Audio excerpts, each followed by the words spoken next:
Hey, lovely people, it's Leah from Caught Up in the Rapture here with you.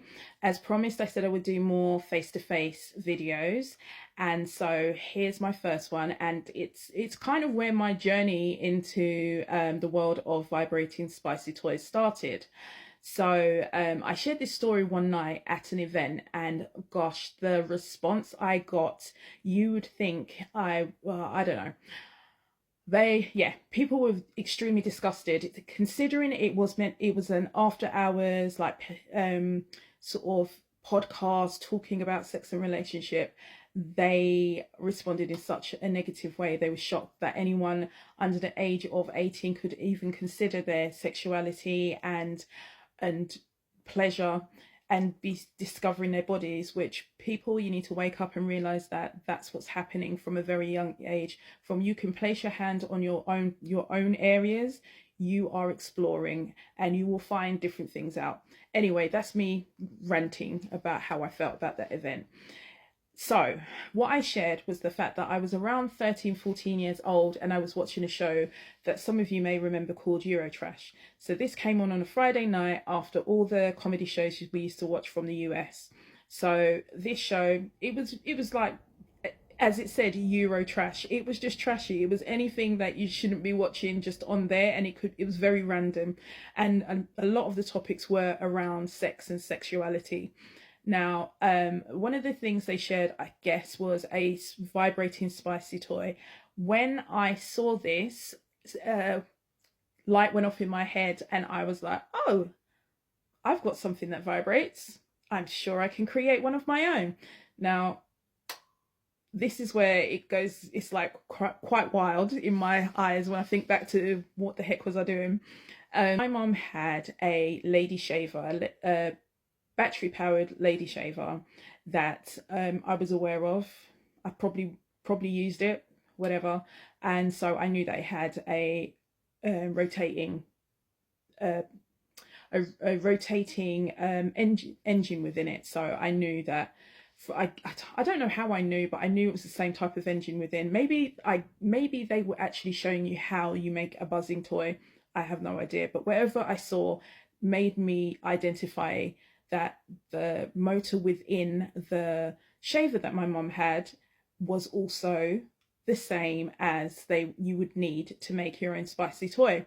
Now, obviously, at the age of 12, 13, back in the 90s, I didn't have access to going to any of these spicy stores to buy anything, because one, I was underage, and two, I probably didn't know where they were.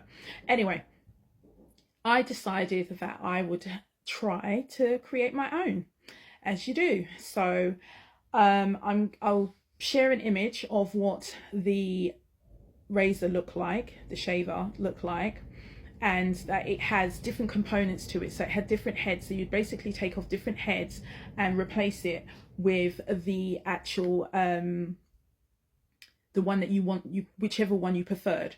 Now, I did try to bid on this product online, but unfortunately I didn't win the bid, and so hey ho, you're going to have to just do with the images so that I can demonstrate to you exactly how it worked. So yeah, it had about four different heads that you could put on so that you could shave your legs or your arms or whatever. I realized I'd obviously over the years seen this in my mum's room, because she'd had it since I was a child, and I simply knew that this motor was within it. So I took the head off. I'm using a lipstick as a demonstration because, you know, I don't want my video to be taken down. So then within it, it had the oscillating motor. So it had a piece that you'd put the different blades on top, and then that would make it buzz, which would help cut the hairs on your body.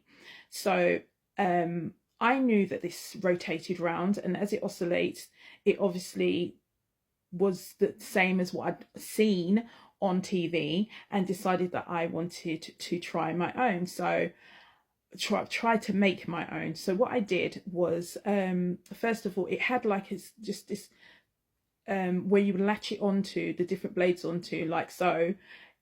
This area here rotated round. So what I did was actually get a eraser rubber, depending on which country you're in, um, and cut a small little knob off of it and created a hole to slot it on top of the oscillating engine. And so, yeah, I fitted that on. Now, to me, it was too hard. So I was just like, well, I need to figure out something else to put on top of it, because I needed it, something that was firm enough to sit on top of the spoke that was coming out of the engine. But then I needed something else to make it comfortable for me. So then I wrapped around the rubber some cotton wool that you have in your home, and that was too fluffy, obviously. So I then added a layer of latex from a condom. So I wrapped it in rubber, eraser rubber. Then I wrapped it again in cotton, and then I then put a latex condom on top of it and tied it around. So then that was all oscillating round. Okay, so I then tried it, and wow, was that an experience that I would never forget. I yeah, I basically, yeah, I had to change the sheets.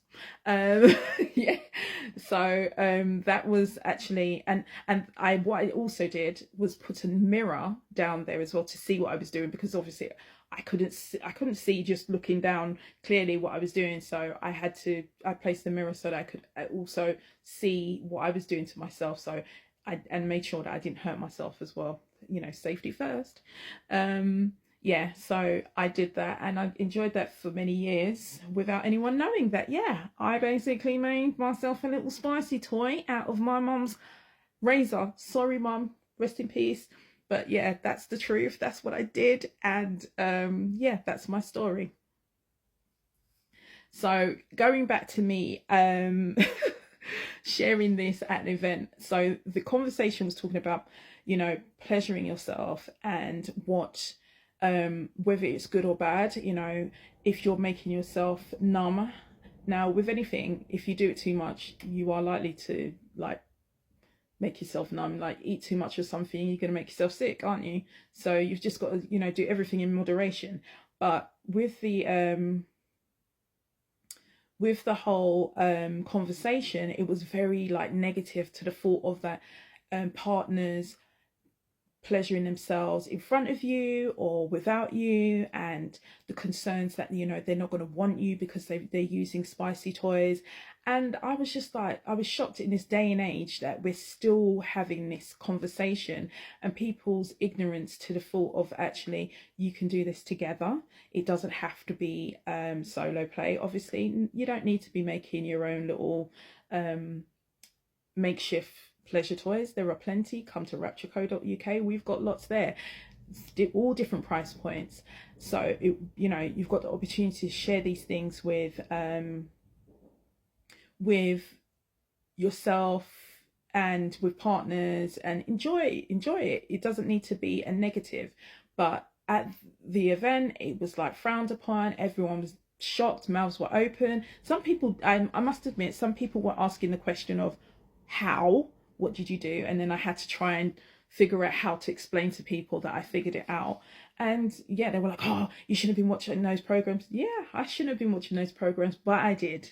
And I made it and I did it. And I'm not encouraging anyone to do it. That's why I haven't actually got the product in front of me and demonstrating it, because I just don't want people to be going out there and making their own toys. There's safer ways to do things. As I said, raptureco.uk is the place to be. So yeah, that is basically how I made my first spicy toy. Thank you for listening. Again, if you liked it, please put a thumbs up, a like, subscribe. You know what to do, and I'll be sharing more. Thank you.